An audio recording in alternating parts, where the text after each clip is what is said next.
వాక్య భాగంలోనికి పోతున్నాము. మనం కొన్ని వారాల నుంచి కొండ మీద ప్రసంగం గురించి మనం ధ్యానిస్తున్నాం కదా. సో ఈరోజు మనం మత్తయి సువార్త 5వ అధ్యాయంలో 27 నుంచి 32 వచనాల వరకు మనం ఈ భాగాన్ని ధ్యానిద్దాం. మత్తయి సువార్త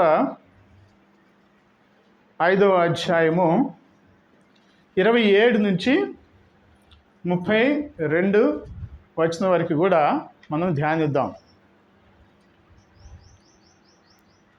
వ్యభిచారము చేయవద్దని చెప్పబడిన మాట మీరు విన్నారు కదా. నేను మీతో చెప్పినదేమనగా, ఒక స్త్రీని మోహపు చూపుతో చూచు ప్రతివాడు అప్పుడే తన హృదయమందు ఆమెతో వ్యభిచారము చేసిన వాడగును. తర్వాత 29, నీ కుడికన్ను నిన్ను అభ్యంతరపరిచిన ఎడల దాన్ని పెరికి నీ యొద్ద నుండి పారవేయము. నీ దేహమంతయు నరకములో పడవేయబడకుండా నీ అవయవములలో ఒకటి నశించుట నీకు ప్రయోజనకరము కదా. నీ కుడి చెయ్యి నిన్ను అభ్యంతరపరిచిన ఎడల దాన్ని నరికి నీ యొద్ద నుండి పారవేయము. నీ దేహమంతయు నరకములో పడకుండా నీ అవయవములలో ఒకటి నశించుట నీకు ప్రయోజనకరము కదా. తన భార్యను విడనాడు వాడు ఆమెకు పరిత్యాగ పత్రిక ఇయ్యవలనని చెప్పబడి ఉన్నది కదా. నేను మీతో చెప్పున్నదేమనగా, వ్యభిచార కారణమును బట్టి గాక తన భార్యను విడనాడు ప్రతివాడును ఆమెను వ్యభిచారిణిగా చేయుచున్నాడు. విడనాడబడిన దానిని పెండ్లియాడు వాడు వ్యభిచరించుతున్నాడు. ఎవరు చెప్పిన ఈ మాటలు? యేసు ప్రభు వారి నోటి నుంచి వచ్చింది. కఠినంగానే ఉండయా? కఠినంగా ఉన్నప్పుడు మనం వాటిని ఆచరించాలి. హల్లెలూయా. ఓకే. సో ఇక్కడ చూడండి, ఆ 27వ వచనములో వ్యభిచారము చేయవద్దని చెప్పబడిన మాట మీరు విన్నారు కదా. అంటే ఎక్కడ యేసుక్రీస్తు ప్రభువారు మరి పాత నిబంధనలోని ధర్మశాస్త్రాన్ని ఆయన అక్కడ మాటని కోట్ చేస్తున్నారు. అది మనం చూసినట్లయితే నిర్గమ కాండము 20వ అధ్యాయము 14వ వచనం. క్విక్గా ఎవరన్నా చదవాలి. నిర్గమ కాండము 20వ అధ్యాయము 14వ వచనం. అదొకటే 14వ వచనం. వ్యభిచరింపకూడదు. ఇది పాత నిబంధనలో దేవుడు ఇచ్చిన 10 ఆజ్ఞలలో ఇది కూడా ఒక ఆజ్ఞ. ఓకే. అది మరి యేసుక్రీస్తు ప్రభువారు ఏమంటున్నారంటే, వ్యభిచారం చేయవద్దు అని చెప్పబడిన మాట మీరు విన్నారు కదా. ఇది చెప్తున్నాడు. మీరు మరి అది విన్నారు కదా. అయితే ఇక్కడేమంటున్నారు, మీరు ఆల్రెడీ పాత నిబంధనలో మరి 10 ఆజ్ఞలలో ఆ మాట విన్నారు. కానీ ఏమంటున్నారు ఆయన యేసుక్రీస్తు ప్రభువారు, నేను మీతో చెప్పున్నదేమనగా ఒక స్త్రీని మోహపు చూపుతో చూచు ప్రతివాడు అప్పుడే తన హృదయములో ఆమెతో వ్యభిచారము చేసిన వాడగును అని ఉంది. అంటే యేసుక్రీస్తు ప్రభువారు ఆయన స్టాండర్డ్ ఎంత స్టాండర్డ్. మనం బహిరంగముగా పాపానికి అందరికి కనబడేటట్టు పాపము చేయకుండానే మనం లోపల హృదయములోనే ఒక స్త్రీని వేరే దృష్టితో చూసినప్పుడు, వేరే దృష్టి అంటే అక్కడ మోహపు చూపుతో చూసినప్పుడు ఏం చేస్తున్నావు? నువ్వు ఆల్రెడీ ఆమెతో నువ్వు వ్యభిచారం చేస్తావు. యాక్చువల్గా పాత నిబంధన అంటే ధర్మశాస్త్రము మనుష్యుని యొక్క బహిరంగ క్రియను అంటే బహిరంగ కార్యాన్ని గురించిన విధి నియమం. వ్యభిచారం చేయకూడదు అని ఉంది. అంటే బహిరంగమైన విధి నియమం పాత నిబంధన. అయితే క్రొత్త నిబంధన నియమం ఏంటంటే అంటే దేవుని రాజ్య నియమం. దానికి ముందు మనం చూసినట్లయితే దేవుని రాజ్యం గురించి ఆయన చెప్తా వస్తున్నాడు యేసుక్రీస్తు ప్రభువారు. అంటే ఆయన చెప్పేది ఏంటంటే దేవుని రాజ్య నియమం ఏంటి? మనుష్యుని అంతరంగ ఉద్దేశమును అంటే హృదయ ఉద్దేశమును గురించిన విషయాన్ని ప్రస్తావిస్తుంది. క్రొత్త నిబంధన నియమం అంటే యేసుక్రీస్తు విధించే నియమం ఏంటంటే తెలుసా? బహిరంగమైన విషయాలను చూసి కాదు ఆయన మార్చేది. ఎక్కడి నుంచి చూస్తున్నాడు ఆయన? అంతరంగం అంటే ఎక్కడ? హృదయములో గురించిన, హృదయములో వచ్చే విషయాలు, తలంపులు గురించిన విషయాలని యేసుక్రీస్తు ప్రభువారు సరిచేసే నియమం ఆయన నియమం. అందుకని అంటున్నాడు, మీరు అక్కడ చూశారు కదా, కానీ నేను చెప్పేది ఏంటంటే మీకు ఒక స్త్రీని మోహపు చూపుతో చూసినప్పుడే ఆ వ్యక్తి ఆమెతో వ్యభిచారము చేస్తున్నట్లుగా మీరు గ్రహించాలి అని అంటున్నాడు. సో ఎంత మరి ఆ విధంగా ఉన్నప్పుడు మరి దేవుడు తన యొక్క బిడ్డలలో ఏ విధమైన పవిత్రత కోరుకుంటున్నాడు అనేది చాలా గమనించాలి అది కదా. అంటే నువ్వు నేను మన యొక్క దృష్టి కూడా చాలా జాగ్రత్తగా ఉండాలి అనేది మనం గ్రహించాలి. ఈ పాత నిబంధనలోనే యోబు గారి గురించి మనకు తెలుసు. యోబు గారి గురించి యోబు గారు ఒక విషయం ఆయన రాస్తున్నాడు. ఆయన ఎంత మరి యోబు గారి గురించి దేవుడు కూడా ఒక చక్కటి సాక్ష్యం చెప్తున్నారు. యోబు గ్రంథము 1వ అధ్యాయము 8వ వచనం చదవండి ఎవరైనా.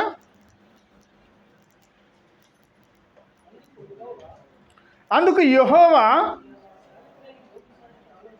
నీవు నా సేవకుడైన యోబు సంగతి ఆలోచించుతివా అని ఎవరిని అడుగుతున్నాడు? సాతానుడు తన సమూహం అక్కడ అందరితో పాటుగా దేవుని సన్నిధికి వచ్చినప్పుడు తనకి మరి ఒక సవాలు వేస్తున్నాడు అన్నమాట. అతడు యథార్థవంతుడును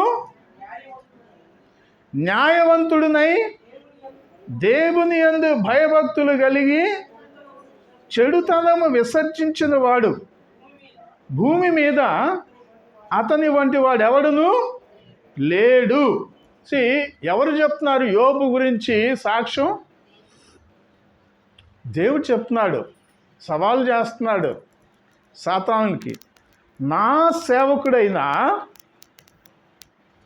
యోబు సంగతి ఆలోచించుదువా? అతడు యథార్థవర్తనుడు, న్యాయవంతుడు, దేవుని యందు భయభక్తులు కలిగి చెడుతనమును విసర్జించిన వాడు. ఏ విధంగా దేవుడు యోబుని గురించి అటువంటి సాక్ష్యము చెప్తున్నాడు? మరి ఇదే సాక్ష్యము రేపు మనం యేసుక్రీస్తు ప్రభువారి దగ్గర కూడా మనం పొందాలి. ఇప్పుడు యేసుక్రీస్తు ప్రభువారు రాజాది రాజుగా రానై ఉన్నాడు. హల్లెలూయా. ఆయన న్యాయాధిపతిగా రానై ఉన్నాడు. ఆయన దృష్టిలో మరి మనము ఆయన నామమును ధరించుకొని ఆయన శిష్యులమని, ఆయన సేవకులమని ఈ భూమి మీద మనం ధైర్యంగా చెప్పబడుతూ మనం కూడా మరి దేవుడు ఏ విధంగా యోబు గురించిన ఒక సాక్ష్యం చెప్పాడో అదే సాక్ష్యాన్ని అదే రీతిలో యేసుక్రీస్తు ప్రభువారు కూడా నా శిష్యుడు, నా కుమారుడు ఈ విధమైన వాడు అని చెప్పేసి సాక్ష్యము పొందాలా లేదా? మనం అందరం పొందాలి కదా. సో యోబు గురించి దేవుడు ఆ విధమైన సాక్ష్యము ఎలాగా మనం ఆ దేవుని నోటి నుంచి వచ్చిందంటే యోబు దాన్ని ధీమాగా చెప్పుకుంటున్నాడు. యోబు రాసిన గ్రంథము 31వ అధ్యాయము 1 నుంచి 12 వచనాల్లో కనుక మనం చూసినట్లయితే ఇది ఎందుకు చదువుతున్నా అంటే మరి ఇదే రీతిలో మన యొక్క జీవన విధానం కూడా ఉన్నదా అనేది ఒక్కసారిగా మనం ఆలోచించాలి. యోబు 31వ అధ్యాయము చాలా నెమ్మదిగా మనం చదువుదాము. ఏమంటున్నాడు? ఎవరు మాట్లాడుతుంది ఇక్కడ? యోబుయే. అక్కడ నేను అంటే నువ్వు అని నువ్వు గుర్తుంచుకోవాలి. ఓకే, ఆ విధమైన దీంట్లో మనం చదువుదాం. నేను అంటే నువ్వే. యోబు గారు ఆయన ధైర్యంగా చెప్తున్నాడు, నువ్వు అక్కడ పెట్టుకుని, నిన్ను నువ్వు అక్కడ పెట్టుకుని, మరి అది పురుషులైనా సరే స్త్రీలైనా సరే. ఇప్పుడు ఓకే, సో నేను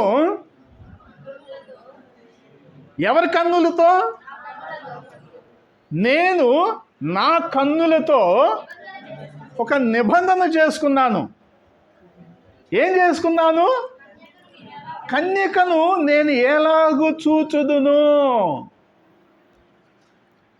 కన్యకను అనే దగ్గర స్త్రీని అని కూడా పెట్టుకున్నాం మనం. ఓకే, ఏమంటున్నాడు యోబు?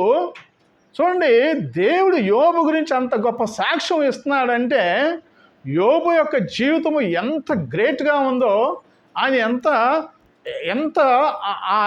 ఇది నియమం పెట్టుకున్నాడో అనుకుంటున్నాడు. తనతో తను చెప్పి, నేను నా కన్నులతో నిబంధన చేసుకుంటున్నాను, కన్యకను అంటే స్త్రీని నేను ఎలాగో చూచుదును. ఈరోజు పురుషులైతే పురుషులు, స్త్రీలైతే స్త్రీలు ఈ విధమైన నా కన్నులతో నిబంధన చేసుకుంటున్నామా? ఎందుకంటే యేసుక్రీస్తు ప్రభువారు ఏం చెప్తున్నారు అక్కడ? ఒక వ్యక్తి ఒక స్త్రీని మోహపు చూపు అంటే దేంతో? కంటితో చూసినప్పుడు. సో మరి అదే యేసుక్రీస్తు ప్రభువారు మనల్ని వాచ్ చేస్తున్నాడు పైనుంచి. ఆయన చూస్తూ ఉన్నాడు. దేవుని కన్నులు భూమి అంతటా కూడా దర్శిస్తూ ఉన్నాయంట, వాక్యం చెబుతుంది. సో ప్రియులారా, మనం మరి మన జీవితాన్ని ఈ విధంగా యోబు వలె మన జీవితాన్ని మనం ఉండగలుగుతాం అనేది ఈ ఉదయకాలంలో దేవుడు నీతోనూ నాతోనూ జ్ఞాపకం చేస్తున్నాడు. యోబు చేసిన విధంగా నీకు నాకు ఉందా అనేది. సో ఏమంటున్నాడు? అలాగు చేసిన ఎడల పరముననున్న దేవుని ఆజ్ఞ ఏమగును? ఉన్నత స్థలముననున్న సర్వశక్తుని స్వాస్యమేమగును? దుర్మార్గులకు విపత్తు సంభవించుటే కదా, పాపము చేయువారికి దురవస్థ ప్రాప్తించినయే కదా.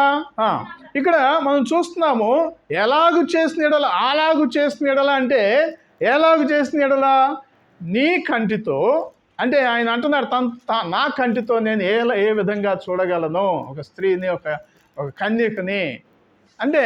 తర్వాత ఏమంటున్నా అంటే తనకు తానుగానే ఇది చేస్తున్నాడు. నేను ఆ విధమైన పాపపు దృష్టి నేను దృష్టించిన ఎడలా, అలాగు చేసిన ఎడలా దేవుని పరముననున్న దేవుని ఆజ్ఞ ఏమగును? పరమునున్న దేవుని ఆజ్ఞ ఏంటి? వ్యభిచారము చేయవద్దని జ్ఞాపకం చేసుకుంటున్నాడు. యేసుక్రీస్తు ప్రభువారు ఈరోజు చెప్పిన మాట మనం జ్ఞాపకం చేసుకోవాలి. నేను అలాగు చేసిన ఎడల యేసుక్రీస్తు చెప్పిన ఆ మాట ఏమగును? పరమునున్న యేసుక్రీస్తు చెప్పిన మాట ఏమగును? ఉన్నత స్థలమునున్న సర్వశక్తిని స్వాస్యమే. మనం దేవుని స్వాస్యమా కాదా? దేవుని సొత్తైన ప్రజలు. మన పేతురు గారు తన పత్రికలు, మొదటి పత్రికలో చూస్తున్నాం మనం 2వ అధ్యాయం 9వ వచనంలో, ఆయన సొత్తైన ప్రజలు, ఆయన స్వాస్యము అని అంటున్నాము. ఏమగును? తర్వాత దుర్మార్గులకు విపత్తు సంభవించుటయే కదా, పాపము చేయువారికి దురవస్థ ప్రాప్తించుటయే కదా. చూడండి ఎంత కఠినంగా ఆ నిబంధన చేసుకుంటున్నాడో యోబు. అంటే నేను ఆ విధమైన దృష్టిస్తే నేను ఏం సంభవిస్తుందంట? విపత్తు సంభవించుటయే కదా, పాపము చేయువారికి దురవస్థ ప్రాప్తించుటయే కదా. చూడండి, మన కంటితో మనం చూసే ప్రతిదీ స్పెషల్గా, పురుషుడైతే స్త్రీని చూడటం కానీ, స్త్రీ అయితే పురుషుడిని దృష్టించటం కానీ, ఈ విధమైన ఇది చేస్తే మనల్ని మనం ఇది జ్ఞాపకం చేసుకోవాలి. అయ్యో నేను దేవుని స్వాస్యమే, పరమందున్న నా తండ్రి నా యేసయ్య నన్ను దృష్టిస్తున్నాడు, నేను ఈ విధంగా చేస్తే నాకు ఏమొస్తుంది? చదవండి అక్కడ. దురవస్థ ప్రాప్తిస్తుంది. ఓకే, విపత్తు సంభవిస్తుంది. హల్లెలూయా. అంటే ఇమీడియట్గా మీకు కాకపోవచ్చు బహుశా, దీర్ఘశాంతుడు కాబట్టి. కానీ ఎప్పుడైతే యోబులాగా నా జీవితంలో ఇటువంటి వాక్యాన్ని జ్ఞాపకం చేసుకుంటామో దెన్ మనం జాగ్రత్తగా ఉంటాం. ఎస్ కదా, జాగ్రత్తగా ఉంటాం. నువ్వు బహిరంగంగా పోయి వ్యభిచారం చేయవలసిన పనే లేదు. యేసుక్రీస్తు ప్రభువారు నీ కంటి చూపు గురించే ఆయన మాట్లాడుతున్నాడు. ఎంత పవిత్రత కోరుకుంటున్నాడండి. ఎందుకంటే ఆయన పవిత్రుడు. హల్లెలూయా. నేను పరిశుద్ధుడిని గనుక మీరును పరిశుద్ధులైండుడి అంటున్నాడు. హల్లెలూయా. అసమాషి కాదు యేసుక్రీస్తుని వెంబడించటం. నేను పరిశుద్ధుడిని, ఆయన పరిశుద్ధుడై ఉంటే మనం కూడా పరిశుద్ధుడమై ఉండాలి అని చెప్తున్నాడు. సో తర్వాత ఆయన నా ప్రవర్తనను ఎరుగును కదా, నా అడుగు జాడలన్నింటినీ లెక్కించును కదా. యోబు అంటున్నాడు, తండ్రి అయిన దేవుడు అక్కడ పరమనందున్న దేవుడు నా ప్రవర్తనను ఎరుగును కదా, నా అడుగు జాడలన్నింటినీ ఆయన లెక్కించును కదా. జాగ్రత్త మన యొక్క జీవితంలో, మన ప్రవర్తన, మన అడుగు జాడలు, ఎక్కడికి వెళ్తున్నామా, ఎక్కడి నుంచి వస్తున్నామా, ఇవన్నీ కూడా ఎవరు లెక్కిస్తున్నారంట? ఆయన నీ ప్రవర్తన ఎరుగును. మనుషుల నుంచి మనం తప్పించుకోవచ్చు. పిల్లలు, మీ తల్లిదండ్రుల దగ్గర మీరు తప్పించుకోవచ్చు. పెద్దలు, మీరు మీ దీని నుంచి ఎక్కడి నుంచి అయినా తప్పించుకోవచ్చు. కానీ దేవుని నుంచి పిల్లలు కానీ, పెద్దలు కానీ, స్త్రీలు కానీ, పురుషులు కానీ ఎవ్వరూ తప్పించుకోలేరు. హల్లెలూయా. చూడండి అసలుకి యోబు, నేను అది 12 వచనాలు ధ్యానం చేసేసరికి యోబు గురించి అంత గొప్ప సాక్ష్యము దేవుడు మరి చెప్పాడు. అంటే యోబు రాసిన అన్ని, యోబు యొక్క ప్రవర్తనని ఆయన దృష్టిస్తున్నాడు. యోబు యొక్క అడుగు జాడలన్నింటిని కూడా దేవుడు లెక్కిస్తూ ఉన్నాడు. అందుకే నా సేవకుడైన యోబు సంగతి ఆలోచించేవాడిని ఛాలెంజ్ చేస్తున్నాడు. హల్లెలూయా. ప్రియులారా, అటువంటి సాక్ష్యాన్ని ఈ భూమి మీద నీకు నాకు కలిగి ఉన్నదా? అందుకు మనం ట్రై చేయాలి. లేదు, చాలా అది బోల్డ్ ఆన్సర్, అవును, అది ఒప్పుకోవడం. కానీ దానికోసం మనం ప్రయత్నించాలి. హల్లెలూయా. హల్లెలూయా. సాధ్యమా కాదా? సాధ్యమవుతుంది. ఓకే, తర్వాత 5వ వచనం, అబద్ధికుడనై నేను తిరుగులాడిన ఎడల, మోసము చేయుటకై నా కాలు త్వరపడిన ఎడల, నేను యథార్థుడనై ఉన్నానని దేవుడు తెలుసుకొనున్నట్లు న్యాయమైన త్రాసులో ఆయన నన్ను తూర్చునుగాక. నేను త్రోవ విడిచి నడిచిన ఎడల, నా మనస్సు నా కన్నులను అనుసరించి సంచరించిన ఎడల, మాలిన్యమేమైనను నా చేతులకు తగిలిన ఎడల, నేను విత్తిన దానిని వేరొకడు భుజించునుగాక. ఎంత కఠినమైన ఆనబెట్టుకుంటున్నాడు దేవుని ముందు యోబు. నేను విత్తిన దాన్ని, ఇవన్నీ కూడా నేను మీరితే వేరేవాడు భుజించాలి. ఎంత నిబంధన చేసుకుంటున్నాడు తన కన్నులతో దేవునితో. అంటే అంత అంతరంగంలో భయం ఉన్నది ఆయనకి.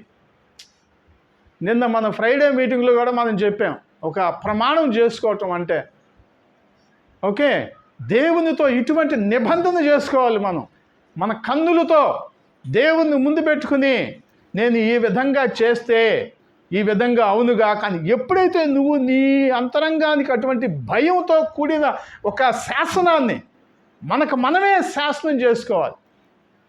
హల్లెలూయా. ఎవరో వచ్చి మనకు తీర్పు తీర్చాల్సిన అవసరం లేదు. మనకు మనమే నేను ఎలాగున్నాను. ఒక మనిషికి మనస్సాక్షే గొప్ప సాక్ష్యం చెప్తుందంట. హల్లెలూయా, హల్లెలూయా. అటువంటి ధన్యత దేవుడు మనకిచ్చాడు. మనకి పరిశుద్ధాత్మ దేవుడు మనలో ఉంటూ, అరే నువ్వు జాగ్రత్తగా తప్పు చేస్తున్నావు, నీ కంటితో తప్పు చేస్తున్నావు, ఎవరు చూడట్లేదు కానీ ఫలానా ఇది చేస్తున్నావు, ఫలానా ఇది చేస్తున్నామని పరిశుద్ధాత్మ దేవుడు ఎప్పుడు కూడా మనల్ని హెచ్చరిస్తూనే ఉంటాడు. హల్లెలూయా. సో ఏమంటున్నాడు, నేను విత్తిన దానిని వేరొకడు భుజించును గాక, నేను నాటినది పెరిగివేయబడును గాక. ఆలోచిస్తున్నారు అంత తీవ్రత. ప్రియులారా, మరి ఇటువంటి నిబంధన నీకు నాకు ఉందా ఈ రోజుల్లో? మనం అడిగినవన్నీ కావాలనుకుంటాం కదా. అది చేయండి ఇది చేయండి ప్రభా అని అంటాం.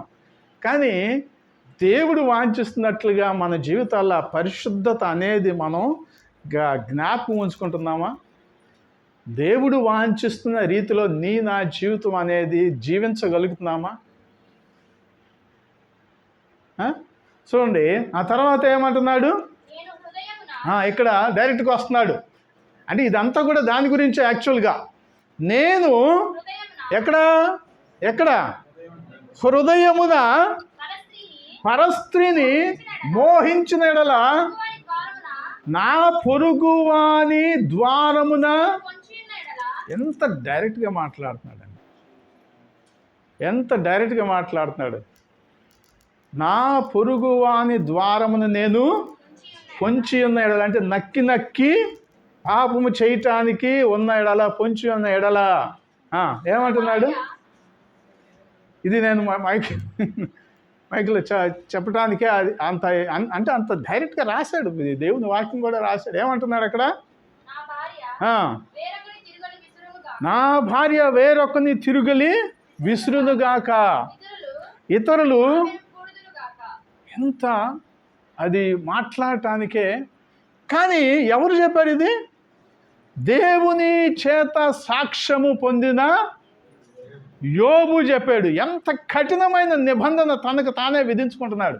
అంటే ఆ కఠినమైన నిబంధన ఉన్నప్పుడే తనకు ఆ దృష్టి పరస్త్రీ మీద పోయిందంటే, అమ్మో నేను దేవునితో నిబంధన చేసుకున్నా నో అని చెప్పేసి వెంటనే తిప్పుకుంటాడు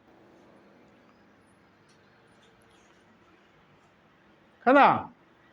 వెంటనే తిప్పుకుంటాడు. తనకు తానే చేసుకుంటున్నాడు, తనకు తానే ప్రమాణం చేసుకుంటున్నాడు. అది దుష్కార్యము. ఏది 10వ వచనములో ఉండాలి ఏంది? అది దుష్కార్యము. అది న్యాయాధిపతుల చేత శిక్ష నొంద తగిన నేరము. అది నాశన కూపము వరకు దహించు అగ్నిహోత్రము. అది నా ఆదాయమంతయు నిర్మూలము చేయును.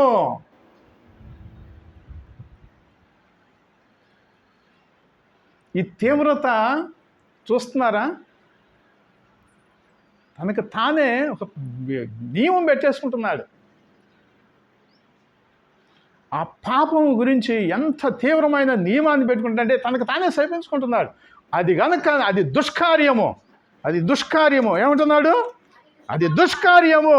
అది న్యాయాధిపతుల చేత శిక్ష నొందదగిన నేరము. అది నాశన కోపము వరకు దహించు అగ్నిహోత్రము.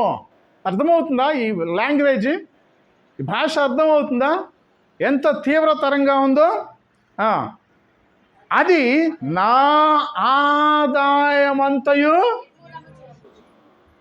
Very dangerous.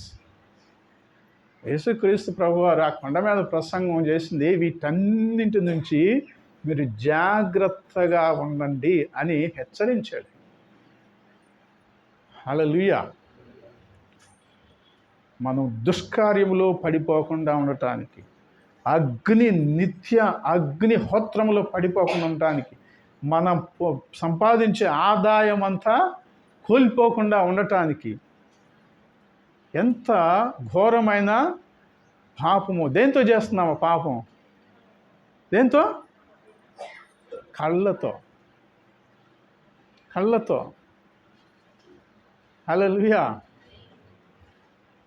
ఇలా చాలా చాలా మనం ఈ వాక్యాన్ని అసలుకి మనం జ్ఞాపకం చేసుకోవాలి.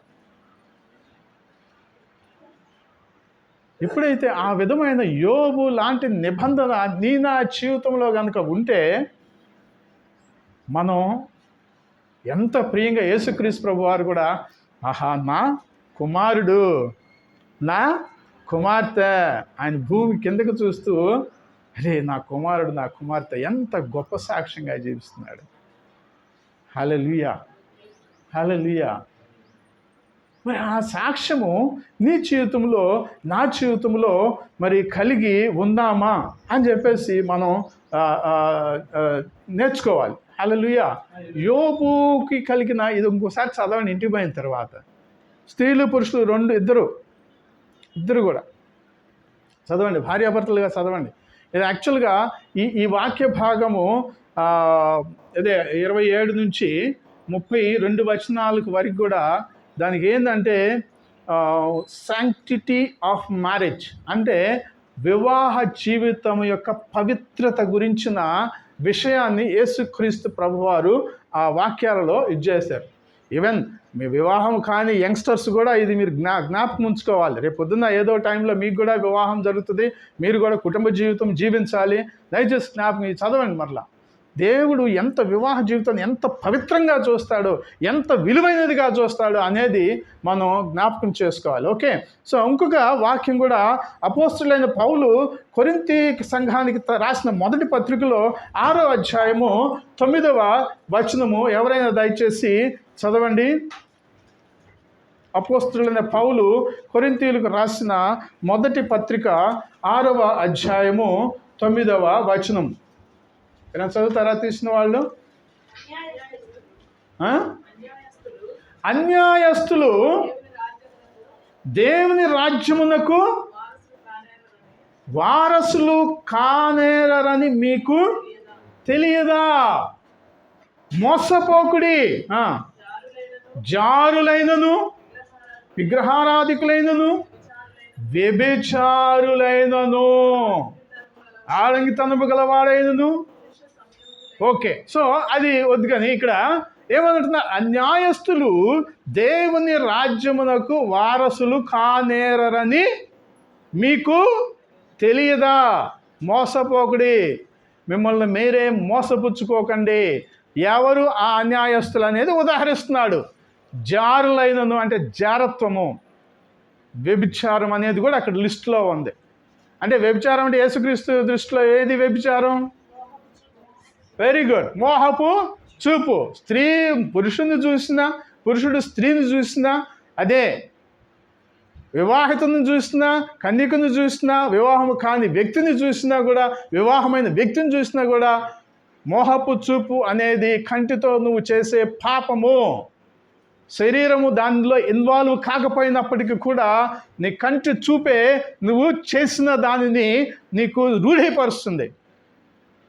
అటువంటి వాళ్ళు దేనికి పనికిరారు, వారసులు కారు, దేవుని రాజ్యానికి వారసులు కారు. నువ్వు ఒకవేళ బాప్తిసం తీసుకుని ఉండవచ్చు, ఒకవేళ ఇది కానీ అయినప్పటికీ కూడా ఆ బాప్తిసం తీసుకున్న దానికి తగిన రీతిలో మనం నడుచుకోకపోతే, అలాగని బాప్తిసం తీసుకోకూడదని కాదు,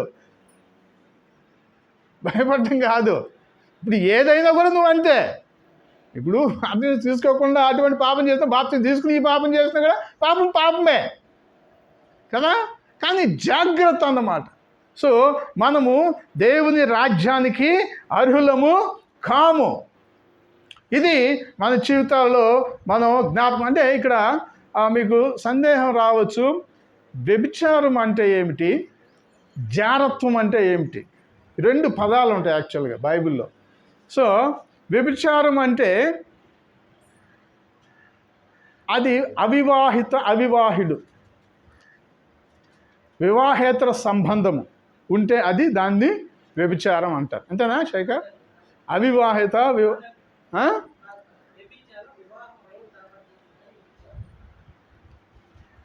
వివాహము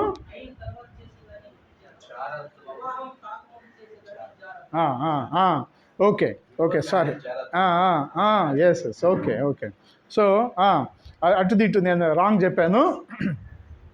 వివాహము కాకముందు చేసేది జారత్వము, వివాహము అయిన తర్వాత చేసేది వ్యభిచారం.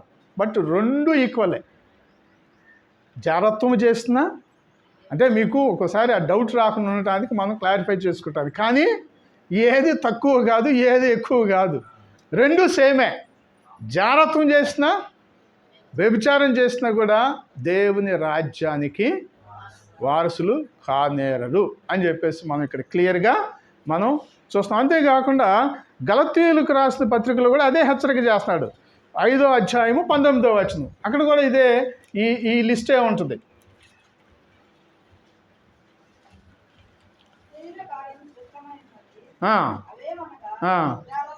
జారత్వము, అపవిత్రత, కామాతృత, విగ్రహారాధన, అభిచారము, ద్వేషములు.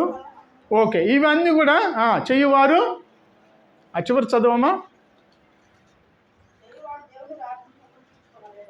దేవుని రాజ్యమును స్వాతంత్రించు. ఎందుకంటే ఎందుకు ఈ విధంగా అపోస్తులైన పౌలు కూడా ఈ సంఘాలకి, కొరింథీ సంఘానికి రాస్తూ, గలతీయ సంఘానికి రాస్తూ, ఈవెన్ ఎఫెసీయుల సంఘానికి కూడా రాస్తూ ఇదే హెచ్చరిక చేస్తున్నాడు. అది ఎందుకు రాసుకోండి, మీరు కావాలంటే తర్వాత చదువుకోవచ్చు. ఎఫెసీయులకు రాసిన పత్రిక 5వ అధ్యాయము 3వ వచనం నుంచి 5వ వచనం వరకు కూడా మనం అక్కడ కూడా అదే లిస్ట్ ఉంటుంది అన్నమాట. సో ప్రతి సంఘములు కూడా ఈ హెచ్చరిక చేస్తున్నాడు. మీలో జాగ్రత్తమే కానీ, ఏ విధమైన అపవిత్రతే కానీ, లోభత్వమే కానీ వీటి పేరైనను ఎత్తకూడదు. ఇది పరిశుద్ధులకి తగినది.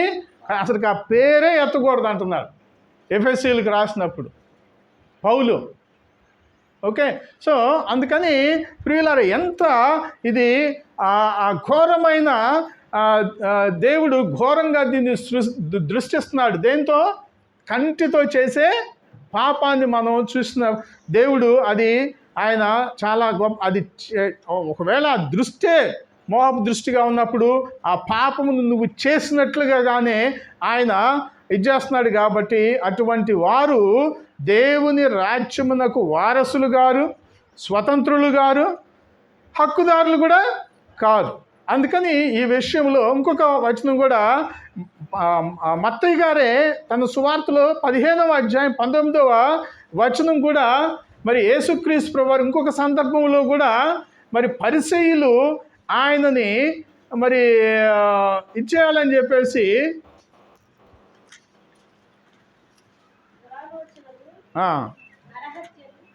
15వ అధ్యాయము 19వ వచనం మత్తయి సువార్త.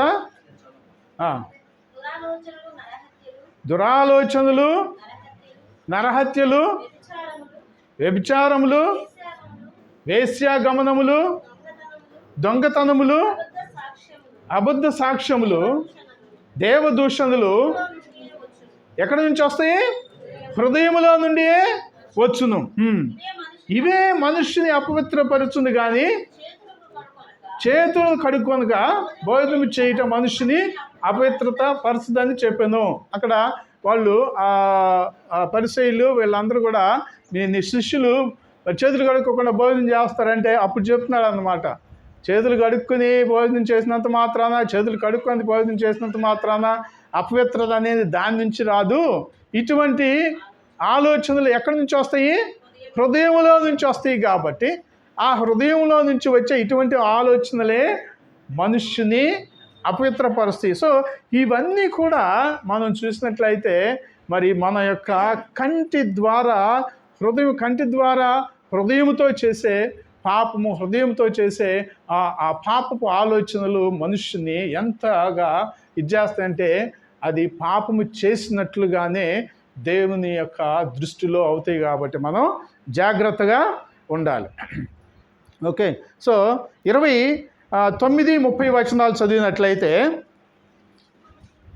మత్తయి సువార్త 20, నీ కుడికన్ను నిన్ను అభ్యంతరపరిచిన ఎడల దాన్ని పెరికి నీ యొద్ద నుండి పారవేయము.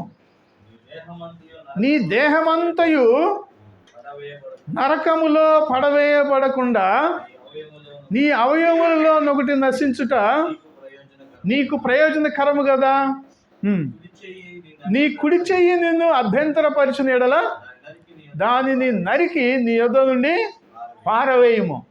నీ దేహమంతయు నరకములో పడకుండా నీ అవయవములలో ఒకటి నశించుట నీకు ప్రయోజనకరము కదా. చూడండి ఎంత యేసుక్రీస్తు ప్రభువారు ఏమంటున్నాడు, నీ కుడి కన్ను నిన్ను అభ్యంతరపరిస్తే ఏమంటున్నాడు, అభ్యంతరపరిస్తే అంటే యాక్చువల్గా రికవరీ ఎడిషన్ అనే ఒక ఎడిషన్లో నీ కుడి కన్ను నిన్ను పాపమునకు, నీ కుడి కన్ను ద్వారా నువ్వు పాపము చేసినాడలా అనేది అక్కడ ఉంటుంది అన్నమాట. సో ఆ విధంగా మరి ఆ కుడి కన్ను కానీ లేకపోతే శరీరములు ఏ అవయవము కానీ పాపమునకు మనల్ని పురికొల్పినప్పుడు యేసుక్రీస్తు యొక్క ప్రభు యొక్క స్టాండర్డ్ ఏంది, తీసేసేయండి. అలాగని మనం చేయలేం. అంటే ఆయన ఎంత స్టాండర్డ్లో ఉన్నాడు అంటే చేయకుండా ఉండాలి అనేది మనం జ్ఞాపకం చేసుకోవాలి. హల్లెలూయా. అంటే మనం చూస్తున్నాము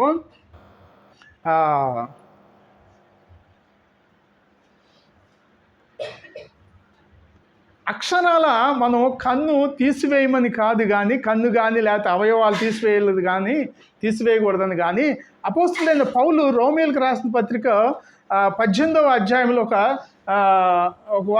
వాక్యం చెప్తున్నాడు, ఒక మాటలు చెప్తున్నాడు. దాని ప్రకారంగా మనము ఆ విధమైన పాపములోనికి పడిపోకుండా, అంటే మన అవయవముల ద్వారా ఆ పాపము చేయకుండా ఉండటానికి ఒక సూచన ఆయన ఇస్తున్నాడు. రోమీయులకు రాసిన పత్రిక 8వ అధ్యాయము 13వ వచనం.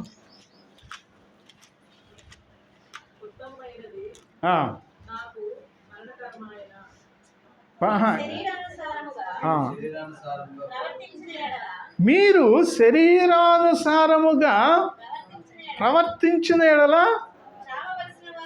చావవలసిన వారై ఇందురు కానీ ఆత్మచేత శరీర క్రియలను చంపిన ఎడల జీవించదురు. హల్లెలూయా. సో ఇప్పుడు మీరు శరీరమేమో ఆ విధమైన ఆ కంటి ఇచ్చ లేకపోతే మిగతా శరీర అవయవాలు ఇచ్చతో మనల్ని ఇచ్చిస్తూ ఉంటాయి, మనల్ని లాగుతూ ఉంటాయి. అయితే పౌలు దాని నుంచి తప్పించుకోవడానికి ఏమంటే నీ కన్ను దృష్టి అలా పోతుందంటే దాన్ని తప్పించుకోవడానికి పౌలు ఇక్కడ ఒక సూచన ఏమిస్తున్నాడంటే మనం దాని ప్రకారంగా ప్రవర్తించకూడదు అంటున్నాడు. ప్రవర్తించిన ఎడల మీరు చావలసిన వారే ఇందురు కానీ ఆత్మచేత శరీర క్రియలను చంపిన ఎడల జీవించదరు. ఇప్పుడు నీకు యేసుక్రీస్తు ప్రభువారు నీ కంటితో నీకు అభ్యంతరంగా ఉంటే ఏమంటున్నాడు, కంటిని తీసివేయమంటున్నాడు. చెయ్యి నిన్ను పాపానికి పురికొల్పుతుంది, కాలు నిన్ను పాపానికి పురికొల్పుతుంటే వాటిని కట్ చేయమంటున్నాడు. ఎందుకంటే అవి ఒక అవయవం లేకపోయి దేవుని రాజ్యంలో అంటే నిత్యజీవంలో ప్రవేశించడం కంటే కూడా 2 అవయవాలు కలిగి నరకంలో పడివేయబడటం అనేది చాలా ఘోరము అనేది అని చెప్తున్నాడు. కాబట్టి ఇప్పుడు మన అవయవము ఇప్పుడు శరీర కార్యాలను జయించాలి అంటే మనం ఏం చేయాలి, శరీర కార్యాలకు మనం చచ్చిపోయిన వారిగా ఉండాలి. ఇప్పుడు నీ కన్ను ఒక దృశ్యాన్ని చూడాలని వాంఛిస్తుంది అనుకోండి, అది లేనట్టుగానే భావించుకోవాలి. అర్థమవుతుందా? ఆ దృష్టి ఇప్పుడు లేనట్టు కొంతమంది కళ్ళు మనకు కనపడతాయి కానీ వాళ్ళకి దృష్టి ఉండదు. సో ఆ విధమైన మనం మన దాన్ని ఇన్యాక్టివ్ చేసేసుకోవాలి. అంటే మా అవయవం ఉన్నా కూడా లేనట్టుగానే చేసుకోవాలి. అర్థమవుతుంది నేను చెప్పేది? ఓకే సార్, ఈ విధమైన ఇది చేయాలి. ఇప్పుడు మనం రోడ్డు మీద పోతూ ఉందాం, ఏదో మనకి కనపడతా ఉంటుంది కానీ శరీరం ఏంటిది, ఇంకా కొంచెంసేపు చూడు అని లాగుతూ ఉంటుంది. కానీ కనపడినప్పుడు తక్కువమంది మన దృష్టి మార్చుకున్నాం అనుకోండి, అర్థమవుతుందా? తక్కువమంది అంటే అది పౌలు ఏమని చెప్తున్నాడు, ఆత్మచేత మీరు నడిపింపబడిన ఎడల మీరు జీవించదురు అంటున్నాడు.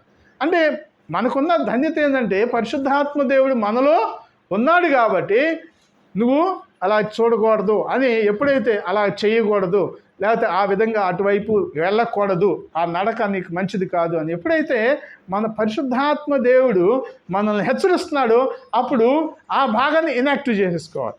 అర్థమవుతుందా? అంటే ఆ భాగాన్ని మనం, ఆ అవయవాన్ని మనము నియంత్రించుకోవాలి. అంటే ఆ విషయానికి చచ్చిన దానిగా మనం చూసుకోవాలి. అర్థమవుతుందా? నేను అర్థమైందా? అంటే ఆ దృష్టి తక్కువనే అక్కడి నుంచి మరల్చుకోవాలి. హల్లెలూయా. అంటే ఆ విషయానికి నువ్వు చచ్చిపోయిన వాడివి, ఆ విషయానికి నీ అవయవము ప్యారలైజ్గా అయిపోయింది, ఉండా కూడా పని చేయట్లా. హల్లెలూయా. ఇది చెప్పడానికి ఈజీ కానీ చాలా కష్టం, కానీ చెయ్యాలి. కానీ అది ఎవరి వల్ల సాధ్యము? పరిశుద్ధాత్మ దేవుడు మనకు శక్తిని ఇస్తాడు. హల్లెలూయా. హల్లెలూయా. పరిశుద్ధాత్మ దేవుడు అంటే మన వల్ల సాధ్యం కాదు, కానీ మనలో ఉన్న పరిశుద్ధాత్మ దేవుడు, నువ్వు దానికి కనుక, అంటే పరిశుద్ధాత్మ దేవునికి కనుక నువ్వు ఒబే చేస్తే, అంటే ఒక చెవిని అప్పగిస్తే, దెన్ దానికి విధేయత, పరిశుద్ధాత్మ దేవుని యొక్క ఆ మాటకి, ఆ శబ్దానికి గనక నువ్వు గనక విధేయత చూపిస్తే నువ్వు అది సాధించగలవు. హల్లెలూయా. హల్లెలూయా. యేసుక్రీస్తు ప్రభువారు కూడా ఈ లోకంలో శరీరధారిగా వచ్చాడు, నీలాగే నాలాగే వచ్చాడు ఆయన. కానీ ఆయన పరిశుద్ధాత్మ శక్తి చేత వీటన్నింటినీ జయించాడు. హల్లెలూయా. ఆయన ఒక్క పాపం కూడా చేయకుండా ఉండటానికి గల కారణము ఆయనలో పరిశుద్ధాత్మ చేత నింపబడ్డాడు కాబట్టి. ఆయనలాగే మనకు కూడా పరిశుద్ధాత్మ దేవుడు ఉన్నాడు. ఆయనకి మనకున్న డిఫరెన్స్ ఏంటంటే, ఆయన పరిశుద్ధాత్మ దేవుని యొక్క శక్తికి ఆసరా చేసుకున్నాడు, ఒబే అయ్యాడు, తండ్రి అయిన దేవుని ఆజ్ఞకి ఒబే అయ్యాడు. మనము ఒబే అవ్వట్లేదు. ఒబే కావాలి అంటే విధేయత చూపించాలి, కానీ మనము విధేయత చూపించట్లేదు. విధేయత చూపిస్తే దేవుని అనుకున్న స్టాండర్డ్లో కూడా మనము జీవించగలం. హల్లెలూయా. హల్లెలూయా. సాధ్యమా కాదా? సాధ్యమే. సో అందుకని పౌలు అంటున్నాడు, ఆత్మకు మీరు రోమీలకు రాసిన పత్రిక 8వ అధ్యాయము ఒకసారి చదవండి, అంతా మొత్తం నెమ్మదిగా డివోషన్ చేయండి. అంటే ధ్యానిస్తున్నప్పుడు అది ఒక క్రైస్తవుడి యొక్క టెంప్లెట్ అంట, జీవిత టెంప్లెట్. అంటే క్రైస్తవుడు ఏ విధంగా జీవించాలి అనే దానికి ఒక మోడల్ క్వశ్చన్ పేపర్ అంటాం కదా, అంటే యాక్చువల్ క్వశ్చన్ పేపర్ ఎలాగ ఉంటుందో అనేది చూపిస్తాడు అనమాట. అలాగే మన క్రైస్తవ జీవితం ఎలా జీవించాలనేది రోమీలకు రాసిన పత్రిక 8వ అధ్యాయం అనేది ఒక మోడల్, యాక్చువల్గా టెంప్లెట్, ఒక మాదిరి అనేది. సో అది కనుక అంటే ఆత్మచేత నడిపించబడే వారిగా మనము ఉన్నట్లయితే మనం డెఫినెట్గా యేసుక్రీస్తు ప్రభువారు చెప్పిన ప్రతి కార్యాన్ని కూడా మన జీవితాల్లో మనము అవలంబించగలము. హల్లెలూయా. ఓకే. సో మన జీవన విధానము ఆ విధంగా మనం ప్రాక్టీస్ చేసుకుంటే డెఫినెట్గా యేసుక్రీస్తు ప్రభు వారి యొక్క ఆజ్ఞకు మనం లోబడిన వాళ్ళగా మనము ఉండగలం. అంతేకాకుండా లూక్ కూడా, అంటే లూకా సువార్తలో 11వ అధ్యాయము 34 నుంచి 36వ వచనం కూడా ఆయన ఒక హెచ్చరిక చేస్తున్నారు అక్కడ. అంటే యేసుక్రీస్తు ప్రభువారే, లూకారాసు సువార్త కూడా యేసుక్రీస్తు గురించిన మాటలే ఆయన రికార్డ్ చేశారు అక్కడ. అక్కడ యేసుక్రీస్తు ప్రభువారు ఇంకొక మాట కూడా అంటున్నారు, చూద్దాము. 11వ అధ్యాయము, నీ దేహమునకు దీపము నీ కన్నే గనుక. నీ కన్ను ఏ విధంగా ఉండాలి? నీ కన్ను అంటే ఎవరి కన్ను? నా కన్నే. హల్లెలూయా. నా కన్ను తేటగా ఉంటే నా దేహమంతయు వెలుగుమయమై ఉండును. అది చెడినదైతే నా దేహము చీకటిమయమై ఉండును. కాబట్టి నీలో నుండి వెలుగు చీకటిమయమై ఉండకుండా చూచుకొనుము. ఏ భాగమైనను చీకటి కాక నీ దేహమంతయు వెలుగుమయమైతే దీపము తన కాంతి వలన నీకు వెలుగిచ్చినప్పుడు ఎలాగుండునో అలాగూ దేహమంతయు వెలుగుమయమై ఉండునని చెప్పాను. చాలా ఇంపార్టెంట్. మన కన్ను అనేది చాలా ఇంపార్టెంట్. మన కన్నే దేహానికి వెలుగు. ఆ కన్నుని జాగ్రత్తగా మనం చూసుకుంటే దేహం అంతా వెలుగుగా ఉంటుంది. హల్లెలూయా. దేహం ఎటువంటి చీకటిలోనికి వెళ్ళటానికి, చీకటి క్రియలు దేహములో ఉండటానికి వీలు లేదు. దానికి కీ ఎక్కడుంది? తాళాపు చెవి ఎక్కడుంది? కన్ను ఏది చూస్తుందో అది మంచి కార్యమైన చెడ్డ కార్యం, మంచి కార్యానికి మనం ఒబే చేస్తే దేహం అంతా వెలుగుతో నింపబడతాం. పోయిన సారి కూడా మనం విన్నాం, మీరు లోకమునకు వెలుగై ఉన్నారు. మన కంటిని మనం అదుపులో ఉంచుకుంటే మనం నిజంగా లోకానికి వెలుగై ఉన్నట్లుగా మనము చూడవచ్చు. హల్లెలూయా. ఓకే, సో ఆ విధంగా మన జీవితాలలో మనము మరి ఏది మనల్ని అపవిత్రత చేస్తుంది, దేని విషయంలో మనం జాగ్రత్తగా ఉండాలి అనేది ఈ 2 పాయింట్ల వరకు మనం చదువుకుందాం చూసాం. కాబట్టి ఆ విధంగా మన జీవితాల్లో మనం నడుచుకునే వారిగా ఉండటానికి అది సాధ్యమే. ఎందుకంటే పరిశుద్ధాత్మ దేవుడు మనలో ఉన్నాడు. పరిశుద్ధాత్మ వరాన్ని మనం పొంది ఉన్నాము. పేతురు చెప్తున్నాడు కదా, మీరు బాప్తిస్మం పొందేటప్పుడు మీకు పరిశుద్ధాత్మను వరము అనుగ్రహించబడును అని చెప్పేసి మన అపోస్తల కార్యాల్లో మనం చూస్తున్నాం. సో ప్రతి ఒక్కరికి కూడా పరిశుద్ధాత్మ వరం ఉన్నది. పరిశుద్ధాత్మ నీలో నాలో జీవిస్తున్నాడు. ఆయన శక్తి ద్వారా మనము పవిత్రమైన జీవితము, యేసు క్రీస్తు నియమాలకి, ఆయన ప్రమాణాలకి, ఆయన ఏర్పరిచిన ఆ యొక్క నియమాలకి డెఫినెట్గా మనం జీవించగలం. హల్లెలూయా. సో ఆ విధంగా జీవించడానికి మనం అందరం మరి ప్రయత్నిద్దాం. పరిశుద్ధాత్మ దేవుడు దానికి సహాయం చేయడానికి ఆయన సిద్ధంగా ఉన్నాడు. హల్లెలూయా. దేవుడు మనల్ని అందరినీ ఆశీర్వదించును గాక. ఆమేన్.